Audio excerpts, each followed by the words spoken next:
Ya, estamos grabando, entonces mi nombre es José Venegas, soy médico general y estoy a cargo de la docencia en el internado de urgencias de la Universidad de San Sebastián. Ya, entonces, dicho eso, vamos a pasar a el tema que nos compete, que vamos a hablar de dolor torácico.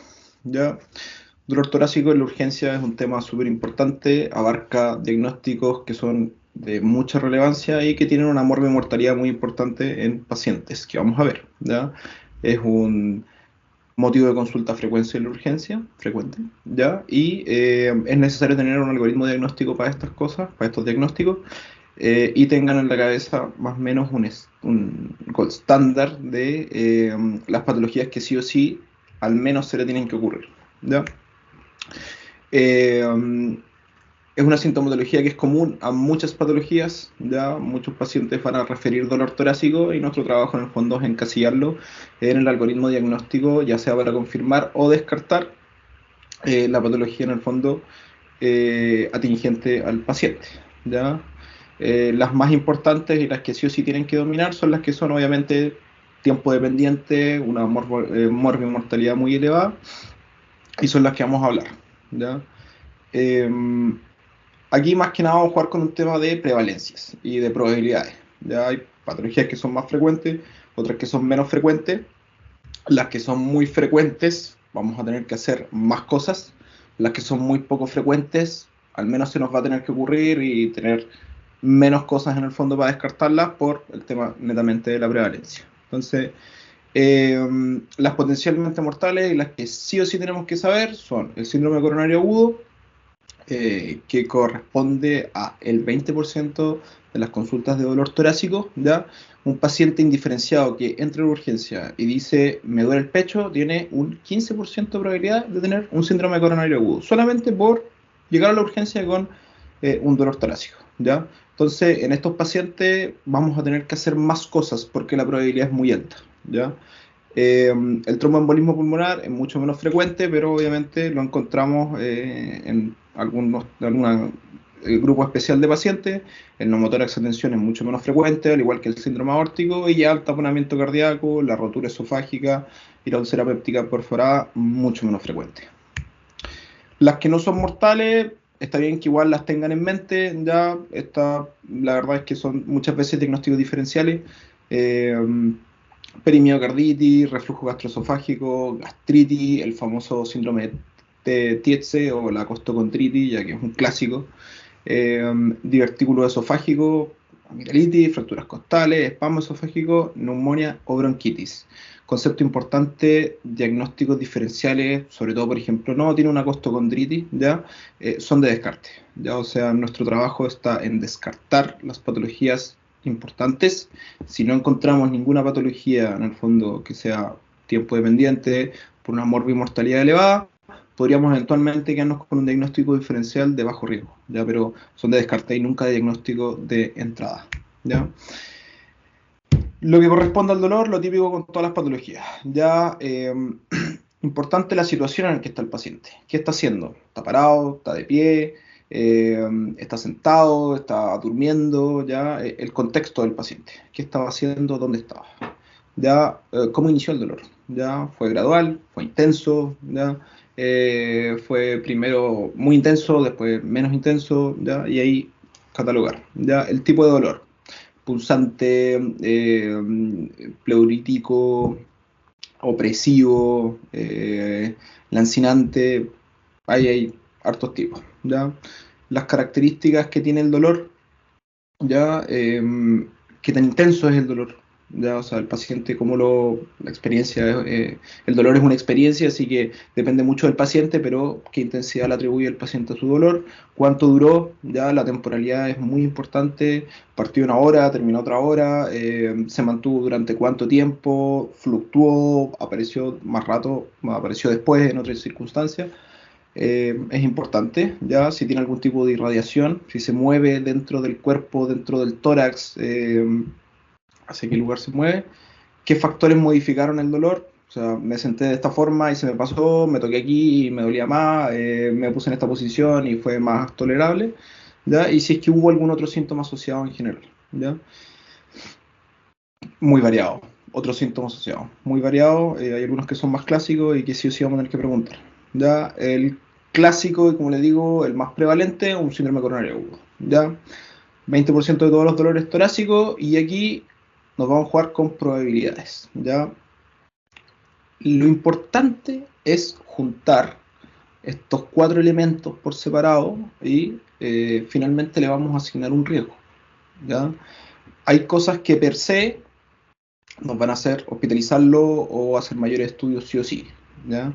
Y otras que en conjunto nos van a dar una mayor probabilidad de encontrar algo alterado, ¿ya? Entonces, factores de riesgo cardiovasculares, con los antecedentes, la anamnesis de todo lo que pasó, el examen físico, el electrocardiograma y las troponinas, ¿ya? Y después el heart wave, heart pathway que usan harto los gringos y ya voy a hablar un poquito de eso.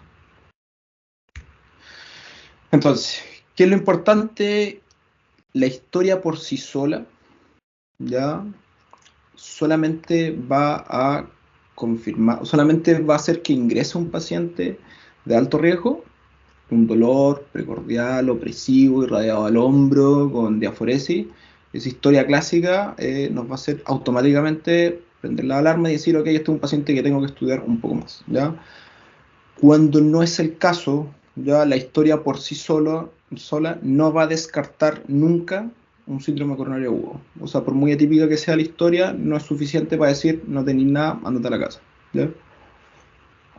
Igual que los factores de riesgo cardiovasculares. O sea, un paciente puede tener muchos factores de riesgo cardiovasculares y sumar un poco de riesgo. Aquí vamos a empezar a hablar un poco del LR o Likelihood Ratio, que es la probabilidad en el fondo de que teniendo presente eso, sea más probable que tenga la enfermedad, ¿ya? Y el LR de los factores de riesgo cardiovasculares, la verdad es que es bajo, ¿ya? O sea, si bien suma, por sí solo no hace nada, ¿ya? No confirma. Y la ausencia de ellos es lo mismo, o sea, no tenerlo no significa que el paciente no vaya a tener la enfermedad, ¿ya? Lo que ya hablamos, en qué situación se le presentó, en actividad, en reposo, como en el dolor, clásico, opresivo, precordial, irradiado a hombro, ¿ya? ¿Qué otros síntomas aparecieron? Neurovegetativo, diaforesis, palidez, sensación de ahogo, eh, eso, y al examen físico. El examen físico, la mayoría del tiempo, no nos va a aportar mayor información. La mayoría de las veces los pacientes llegan sin hallazgos categóricos al examen físico, ¿ya? Cuando el infarto ya es lo suficientemente grave, el paciente podría estar un poco congestivo, ya más grave, un shock cardiogénico, ya enfrentado en un paro cardiorrespiratorio, ¿ya? Son la menor porcentaje de pacientes, la mayoría de las veces el examen físico no va a sumar nada. Entonces ya vamos sumando cosas. Anamnesis, factores de cardiovasculares, el examen físico del paciente, y vamos sumando. Hay algunas cosas que van a dar más, hay algunos síntomas y signos que van a dar una mayor probabilidad de que sea un síndrome coronario. Ya el típico irradiado hombro izquierdo, irradiado dos hombros, ya que sea opresivo, que se irradie, que sea con diaforesis, que sea con náuseas, con vómito, que sea similar a un infarto previo y eso, ya tienen un LR alto, ya vamos sumando, ya la probabilidad ya empieza a ser mucho más alta obviamente de que el paciente tenga algo. Por eso si uno suma todas estas cosas, las que aparecen en rojo, ya la verdad es que la probabilidad es tan alta de que tenga un infarto que solamente por historia se estudia. Y las que bajan el riesgo, lo bajan muy poco. Ya que sea pleurítico, que sea posicional, que sea punzante, que se reproduzca la palpación, que sea asociado a una inflamación, ya y que no sea en ejercicio, sí, bajan el riesgo obviamente, pero no de forma circunstancial. Electrocardiograma. El electrocardiograma tiene una especificidad muy alta, ¿ya? Que significa que si tú ves una alteración que es compatible con un supradesnivel del ST, lo más probable es que tenga una enfermedad, ¿ya? Pero lamentablemente la sensibilidad es muy baja. O sea que si tú no ves la alteración en el electrocardiograma, significa que aún así hay un porcentaje muy alto de que podría tener el síndrome coronario agudo. ¿Ya? Entonces sirve para hacer ruling, o sea, para confirmar la enfermedad, pero no nos sirve para descartar. Entonces, aquí si ya vamos sumando la historia, los factores de riesgo cardiovasculares y un electro normal, la verdad es que por sí solo esas tres si bien todo suma, ¿ya? Pero no es suficiente para descartarlo en un 100%, ¿ya?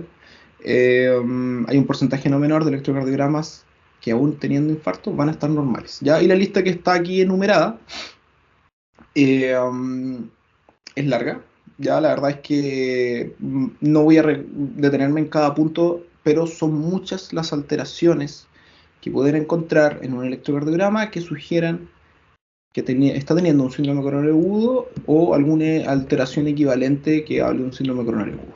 ¿Ya? Eh, Están en su apunte, está lleno de ejemplos, pueden buscarlo también, el más clásico, un supradesnivel del ST, las T hiperagudas o T invertidas, ya, pero hay muchos otros más, ya, hay muchos otros más y es bueno conocerlo, es bueno manejarlo, ya no quiere que se le pasen cosas, obviamente cuando estén viendo pacientes que haya tenido alguna de estas y no lo hayan visto. Y electro es muy extenso. Las troponinas. En el hospital manejamos las ultrasensibles, significa que detectan niveles de troponinas siempre, incluso en pacientes sanos, e incluso en dos muestras diferentes van a tener valores diferentes. ¿Ya? La curva normal en general se eleva a las 2-3 horas. Si yo me tomo un primer punto con menos de 3 horas, estoy obligado a compararlo con un segundo punto con un delta, ya sea de 1, de 2 o 3 horas. Hay algoritmos para todo eso. Y un solo punto aislado de más de 6 horas ya podría eventualmente descartarlo, o sea, hacer que sea muy poco probable que tenga un síndrome coronario agudo, de frente confirmarlo, ya, o caer en una línea intermedia en donde me voy a ver obligado a tomar más puntos, ya. Eh, no es si tú tienes troponinas, no es necesario tomar CK, ya no se toma, son exámenes antiguos, ya no se deberían usar, no se deberían pedir los dos al mismo tiempo porque la verdad es que no tienen ninguna utilidad, ya. Y lo otro que es importante, que las troponinas están positivas en muchas otras patologías y no solamente en síndrome coronario agudo. Entonces, si se quedan troponina igual infarto, no es así. Aquí hay una lista en este cuadrado. Son hartas ya, contusión cardíaca, insuficiencia cardíaca, disección aórtica, Takotsubo, TEP, pacientes renales y así sigue, ¿ya? Eh, entonces, es un error también asumir que porque la troponina esté elevada sea solamente atribuible a un infarto, ¿ya? Y muchas veces no es así. Entonces también hay que usarlas con precaución, ¿ya? Entonces lo que yo les decía antes, ¿qué hacemos con toda esta información? La juntamos, ¿ya? Cuando el cuadro es evidente, el paciente tiene un dolor precordial opresivo, tuvo diaforesis y no podía respirar y llegó a la urgencia y llegó con esa historia, aunque tú no encuentres nada, aunque no tenga factores de riesgo cardiovasculares, aunque el electro esté normal y las troponinas estén negativas, es un paciente de alto riesgo. Y ese paciente hay que estudiarlo. ¿Ya? Entonces, hace ruling la historia por sí sola, pero no me hace rular. O sea, un paciente que no me cuenta eso, no me va a servir para descartar que no tenga nada. El supradesnivel del ST por sí solo hace ruling, obviamente. Ya es un paciente que no solamente va a llegar con dolor de pecho, sino que además va a tener alteraciones electrocardiográficas evidentes de una obstrucción coronaria. ¿Ya?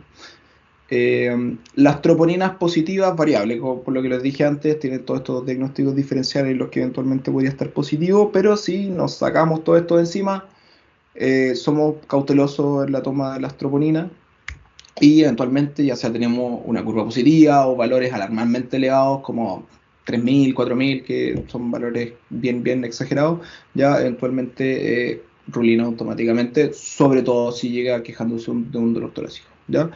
Y para todo lo demás, existe el Hertz Score. ¿Ya? El Hertz Score lo que hace en el fondo es juntar toda esta información, unirlo en una tabla, ¿ya? Y sacarle un score, una probabilidad de riesgo. ¿Ya?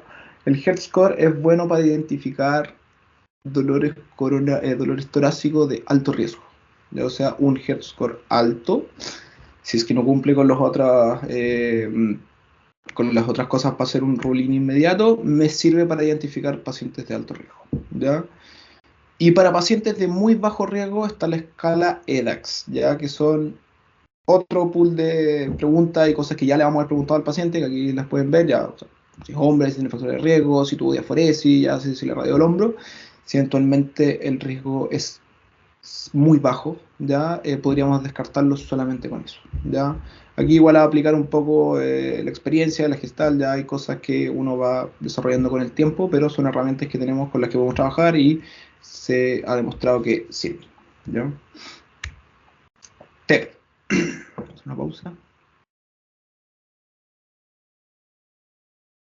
El fantasma del TEP. El TEP tiene una clínica muy variable, ¿ya? Y el problema es que el 50% de los pacientes son asintomáticos, ¿ya?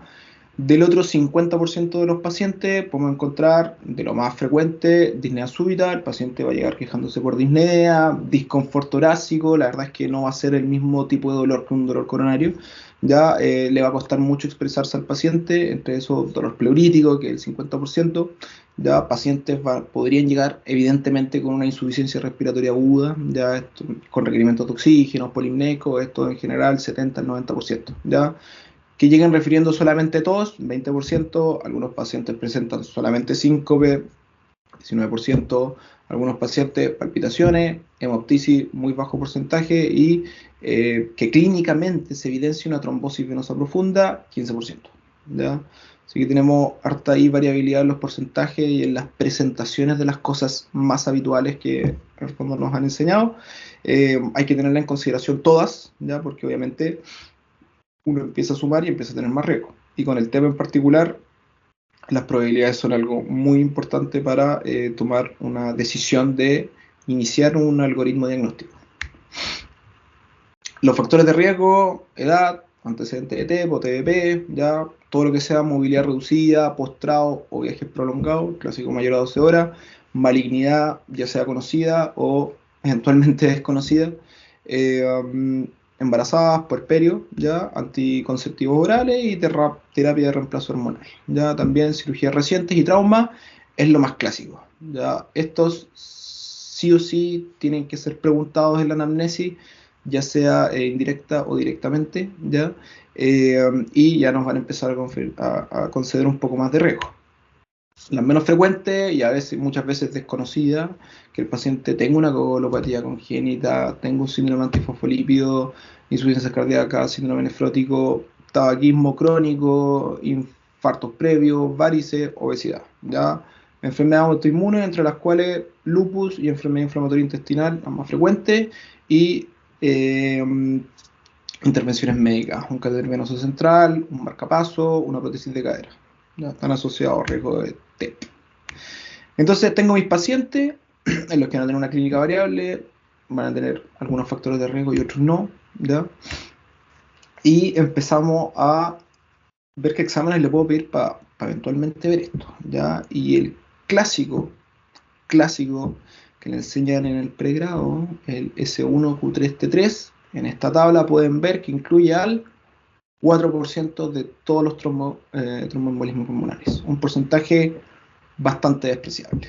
Ya muchas veces cae en error diagnóstico, es una alteración que puede estar presente en muchos pacientes sin tener ningún síntoma, sin tener ningún trombo, ¿ya? Entonces es muy inespecífico y muy poco sensible, ¿ya?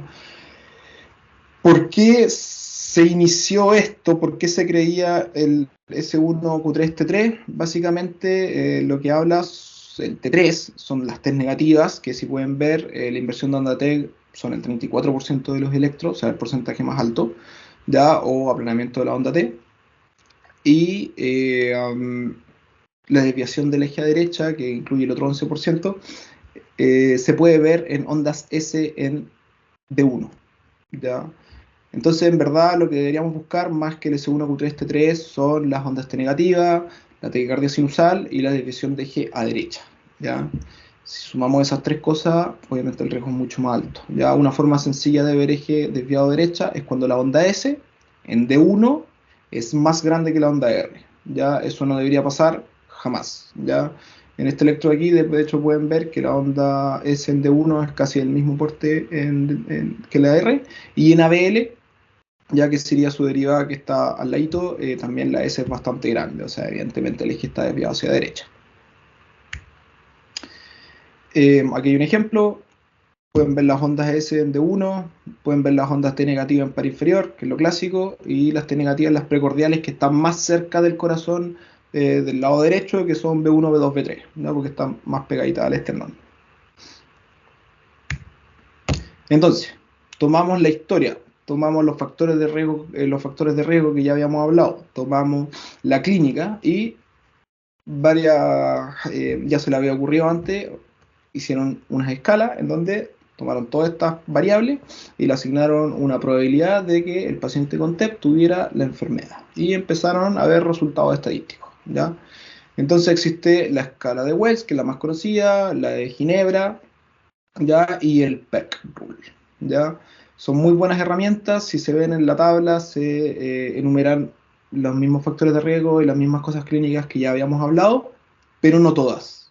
No están todas y eso es lo importante. Ya, si bien hay muchas, la mayoría y sobre todo las más importantes, no están todas. Ya, entonces eso también aplica un poco a la experiencia. Si el paciente te dice, pucha, no, sabéis que, no sé, tengo síndrome antifosfolípido, no está en la tabla, evidentemente, podría carecer de muchos otros factores de riesgo, pero eventualmente eso igual queda a criterio del médico, ¿ya?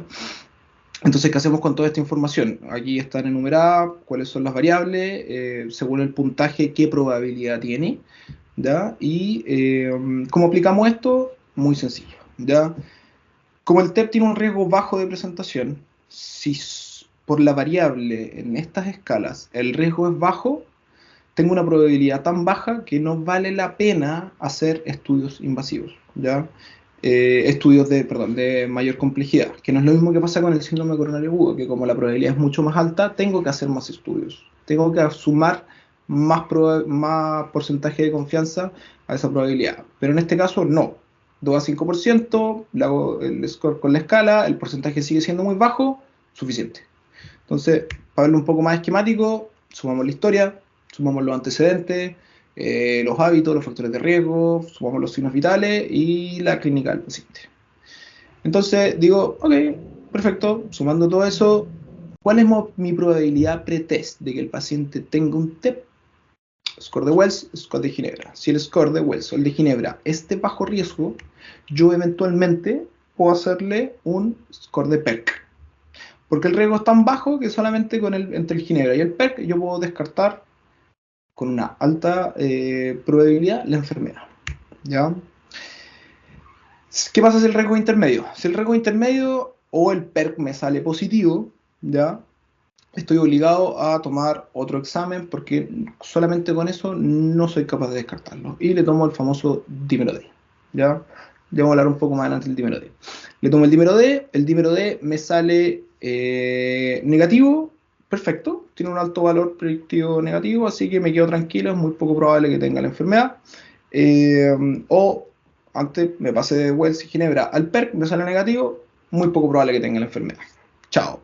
No es que no tenga nada, es que por ahí no va la cosa. ¿Qué pasa si sale positivo o la probabilidad pretest del score de Wells es muy alta? Estoy obligado a tomar una angiotaca, ¿ya? ¿Por qué? Porque la probabilidad es tan alta que yo con un dímero D no lo voy a ser capaz de descartar. Entonces, tomo el escáner, lo más probable es que salga, tiene una sensibilidad muy alta, pero no del 100%. Así que si la probabilidad pretest es muy alta y el angio me sale negativo, incluso así puede ser que lo tenga. Sobre todo cuando son pequeñitos subsegmentarios. ¿Ya? Después le aplicar un test del PESI score, que es para ver riesgo, y el tratamiento, que no es el fin de esta clase.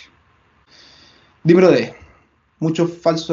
Pocos falsos negativos, pero existen. Paciente en taco, TEP subsegmentario, infartos pulmonares, TEP crónicos, claripemia severa o hemolisis, ¿ya? Otro, vida media, 8 horas.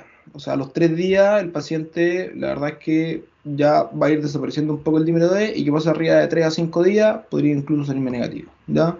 Y anormalmente elevado en muchas otras patologías. 65 años, adultos mayores, usuarios de cocaína, pacientes inmóviles, hemoptisis, hemodiálisis, neoplasias, lupus, anemia falciforme, embarazos, puerperios, cirugía, y la lista es más grande que eso. Entonces, eh, precaución con tomar el dímero D. No se le toma el dímero D a todos los pacientes. Primero encasillémoslos en pacientes que eventualmente podrían tener un riesgo de TEP, pero no a todos. Si yo lo tomo a diestra y siniestra, me va a pasar esto y voy a caer en este error en el que no me va a dejar ni seguro ni tampoco me va a confirmar nada.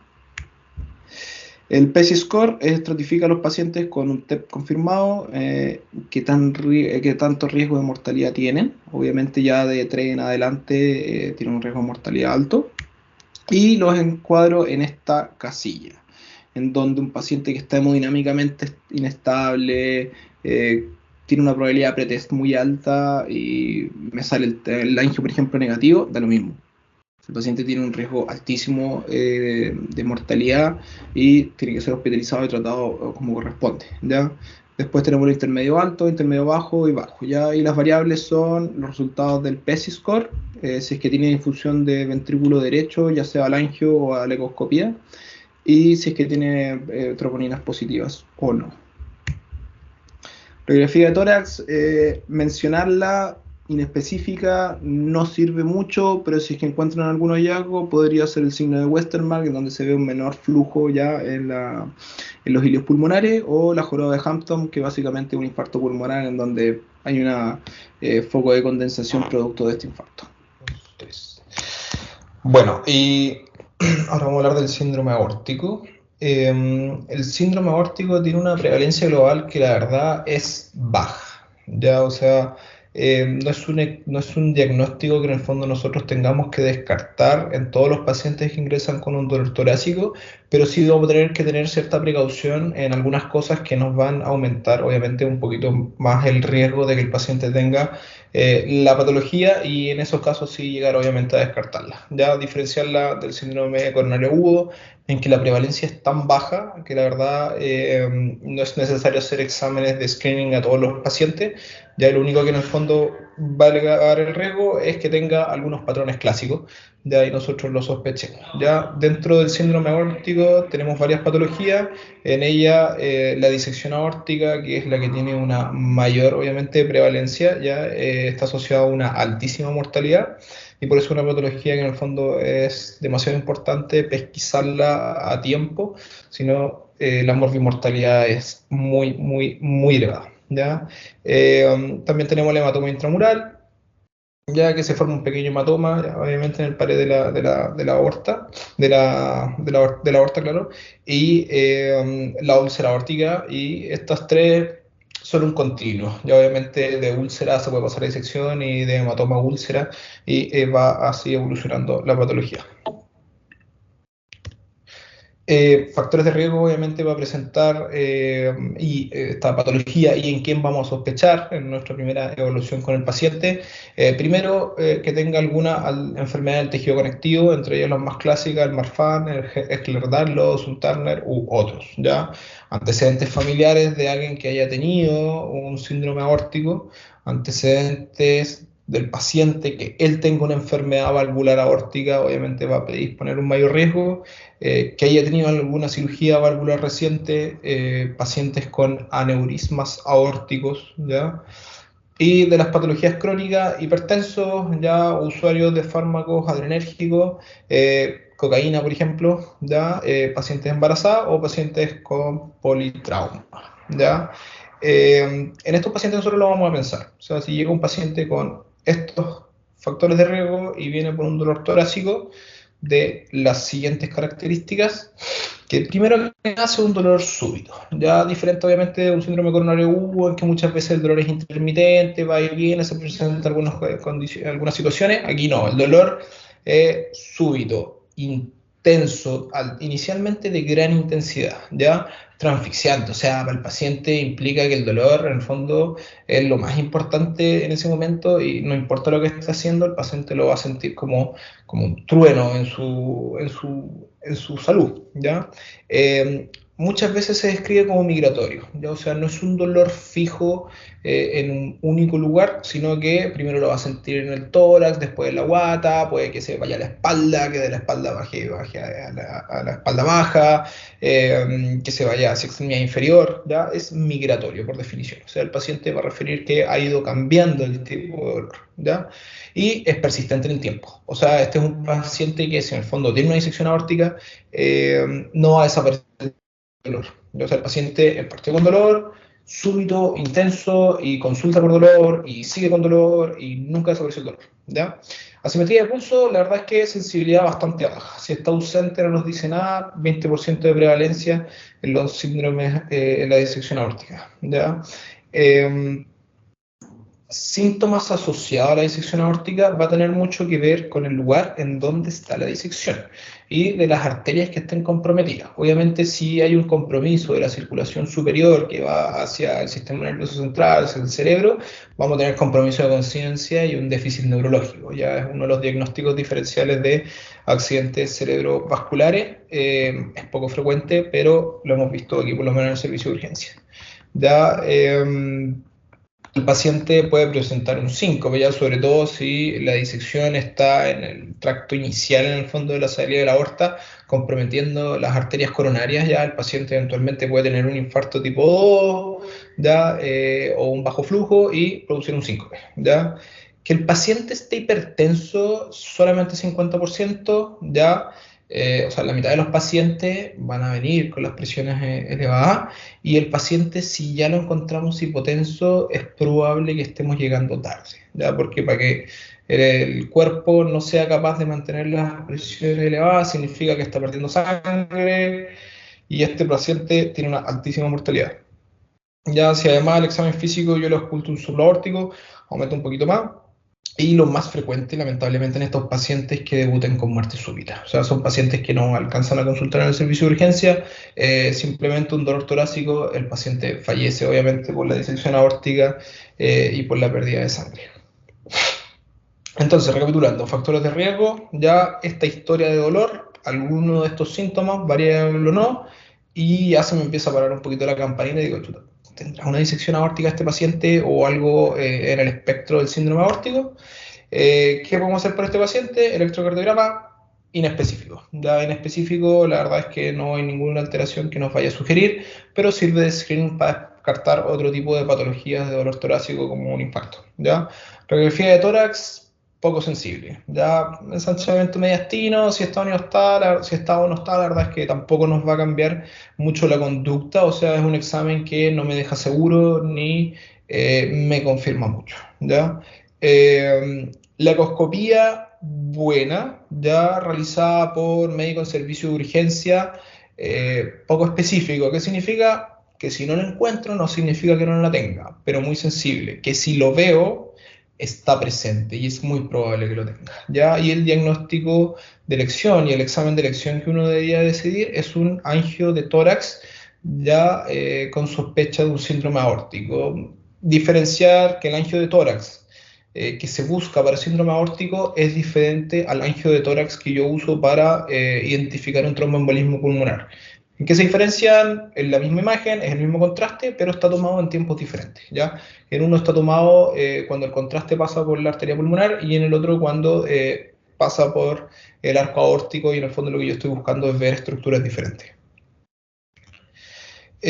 Aquí hay un angio, ya en la primera imagen sin contraste, pero ya algo se ve que no está normal, ¿ya? La segunda imagen está contrastado y podemos ver evidentemente cómo hay un lumen ahí que se diferencia.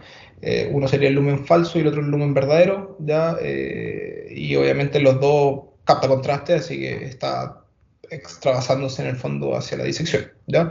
Y en la tercera imagen un corte sagital en donde podemos ver también la disección, ¿ya? Eso con disección aórtica. Entonces, para cerrar, baja frecuencia, pensarlo en factores de riesgo, pensarlo en un dolor que no me calce obviamente con otras cosas, y para confirmarlo, una angiotac de tórax, ¿ya? Neumotórax a tensión, ya se produce una entrada de aire al espacio pleural. Puede ser de muchas causas: traumático, pacientes en accidente automovilístico, iatrogénico en algún procedimiento, por ejemplo, la instalación de un catéter venoso central, espontáneo, ya en algunos pacientes que van a tener mayor tendencia a generar esta patología. Por ejemplo, que tengan bulas, ya sean congénitas o adquiridas, sobre todo en pacientes con tabaquismo o con EPOC. Síndrome de Marfan, en general, hay un mayor índice de prevalencia de esta patología, ¿ya? Y el típico paciente que se describe es como un alto y delgado, ¿ya? En donde es más probable que se formen estas bulas que eventualmente pueden reventarse y producir el paso de aire hacia la pleura, ¿ya? La clínica es muy variable. El paciente puede venir desde asintomático hasta una pequeña pinchadita de dolor, ya hasta un dolor muy intenso. Lo puede asociar o no a la respiración, ya va a haber un tope inspiratorio, ya, o sea, la inspiración la expansión de la pleura va a hacer que la expansión del pulmón va a hacer que el paciente sienta un tope porque va a haber una presión por fuera. Ya clínicamente podría ser objetivable un tórax asimétrico.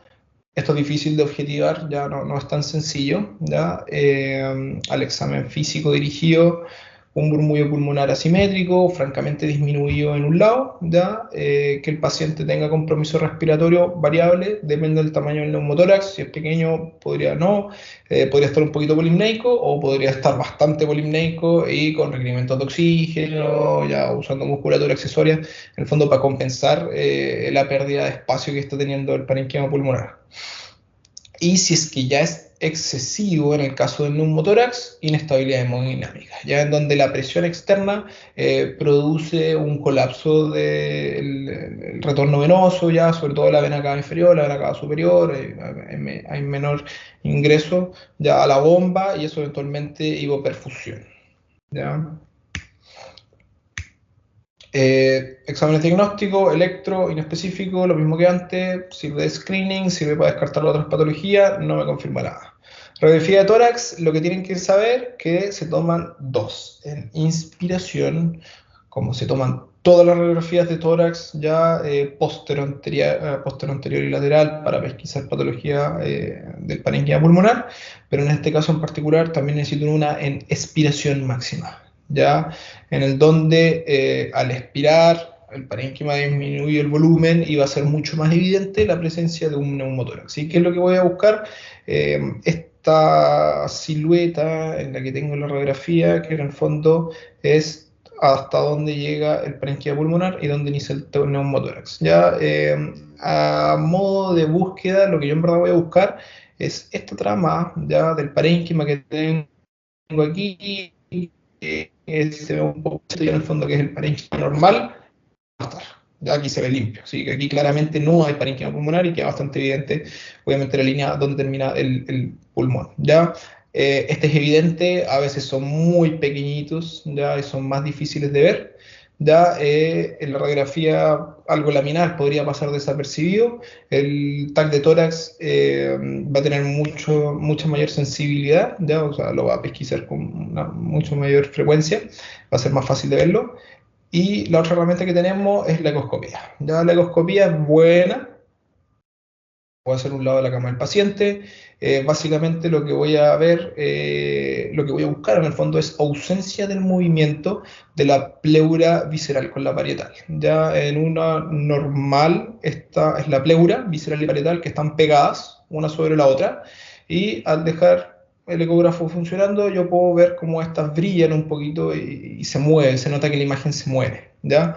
Además va a tener estas comet tails que le llaman los gringos, que en el fondo son pequeñas imágenes que se desprenden cuando las pleuras están en su posición normal.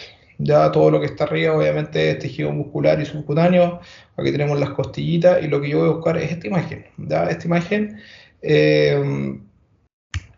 en donde cuando no exista, aquí, bueno, estas son fotos, por eso no vamos a ver el movimiento, pero cuando no exista movimiento en esto, ya va a aparecer una línea blanca pegada, ya no va a haber este pequeño sensación de movimiento en esa línea, vamos a poder ver lo que se llama el signo del código de barra, ¿ya? El signo de la playa es normal, ¿ya? O sea, significa que el modo M al principio, toda la parte que es el tejido subcutáneo muscular, ya que va desde la piel hasta la pleura, ya que es todo lo que corresponde a esto, no se va a mover. Entonces se va a ver como línea fija, ¿ya? Debajo de la pleura vamos a ver movimiento, así que se va a ver esta como arenita, que es el signo de la playa, ya en el fondo que va a haber, como va a haber movimiento, ya va a dar esta sensación como de esta imagen que se ve como media difusa, ¿ya? Pero cuando no se mueve lo de arriba y no se mueve lo de abajo, se va a ver como un cantino, ¿ya? O sea, todas estas líneas aquí, código de error en el fondo que están quietas, ¿ya? Eso es otra forma de identificarlo. Y está el llamado punto pulmonar, point, ¿ya? En el donde puedo ver que la mitad de una pleura se mueve y la otra mitad está fija, ¿ya? Esto tiene una especificidad casi del 100% para encontrar aire en el espacio pleural. Ojo, 100% especificidad para un neumotórax, no. Puede tener una bula sin necesariamente tener un neumotórax y encontrar un punto pleural, pulmonar, perdón. Entonces, identifico con alta sensibilidad la presencia de aire en el espacio pleural, pero no necesariamente un neumotórax. Ahí podemos caer un poquito en error. Eso con neumotórax. Y finalmente el taponamiento pericárdico ya es un diagnóstico y una patología de alta mortalidad. El paciente está teniendo un colapso hemodinámico. No es un paciente que se va a ver bien, no es un paciente que va a tener signos vitales normales. Ya el paciente está teniendo un shock ya mecánico en el fondo por una compresión extrínseca de todo el líquido que va a tener en el pericardio y va a empezar a colapsar la función. Ya entonces el paciente puede haber referido o venir refiriendo un dolor pleurítico, tal vez asociado un poco al movimiento y asociado a eso un poco de disnea, ya que fue aumentando hasta evolucionar en un taponamiento pericárdico. Pues la instauración puede ser rápida, puede ser súbita, ya si es traumática, accidente de vehículo o una penetrante, ¿ya? U otras patologías que lo pueden ir produciendo en el tiempo. Obviamente, cuando es crónico, el paciente tiene tiempo para adaptarse y va a aguantar más. Cuando es súbito, una menor cantidad de líquido puede producir un mayor colapso hemodinámico. ¿Qué vamos a ver? Voltaje disminuido, sí, variable. Algunos pacientes que son con más sobrepeso pueden igual tener menor voltaje y no necesariamente significa que tienen un taponamiento pericárdico. Recordar que el voltaje que mide el electrocardiograma es la energía que se desprende del corazón medido en el nivel de la piel. Entonces, obviamente, si hay una distancia mayor, el voltaje se va a ver menor. ¿Ya? Ahora, evidentemente, si hay un líquido entre medio, el voltaje también va a ser menor. ¿Ya? Alternancia electrocardiográfica muy poco sensible. Ya está descrita ya que se ven una alternancia en los QRS, ¿ya? Y en algunos pacientes con taponamiento pericardio se podría ver, pero si no está, no dice nada, y si está presente, la verdad es que es poco relevante. Ya cuando ya el caso es severo, hay un colapso del ventrículo derecho, que recordemos que es el ventrículo que tiene menos fuerza y es más propenso a colapsarse, y en este caso ya estamos en un punto crítico, ¿ya? Porque si se produce eso, el paciente va a estar hipotenso, va a estar más perfundido, va a estar congestivo, ¿ya? Va a haber va a tener unas yugulares ingurgitadas, ya va a estar muy disneico, porque obviamente el corazón está colapsando, ¿ya? Y estos son los típicos pacientes que caen en una actividad eléctrica sin pulso, ¿ya? O como lo conocen los gringos, con PREM. O sea, hay actividad eléctrica, el sistema excitoconductor está presente, está funcionando. Si le ponemos un electrocardiograma, va a medir, en el fondo, una electricidad adecuada, pero si nos vamos al objetivo, a los pulsos, ¿ya? O a la perfusión, va a estar ausente. ¿Por qué? Porque el problema es mecánico. O sea, la electricidad está bien, pero la bomba no funciona, ¿ya? Eh, Eso obviamente es un tipo de ritmo de paro que es susceptible de cambio con intervenciones, que básicamente es drenar el líquido. Estudios, radiografía de tórax, inespecífica, electrocardiograma, inespecífico, TAC de tórax bastante más sensible, ya vamos a ver obviamente el líquido circundante al corazón y lo mejor que podemos hacer por el paciente que llega grave, llega inestable, llega de un accidente de tránsito, hipotenso, alternancia, mal perfundido, ecoscopía, le vemos el corazón y efectivamente tiene mucho derrame pericárdico. tal vez el ventrículo derecho ya de frente no lo vamos a ver, va a estar colapsado, y ese es el paciente ideal en el que uno tiene que hacer intervenciones, ¿ya? Eso, bueno, está de más decir que estas clases se centraban más que nada en el diagnóstico, ya en el algoritmo pensamiento de cómo enfrentar estas patologías, más que en el tratamiento. Ya, así que eso lo vamos a ir viendo durante sus pasos prácticos. Gracias.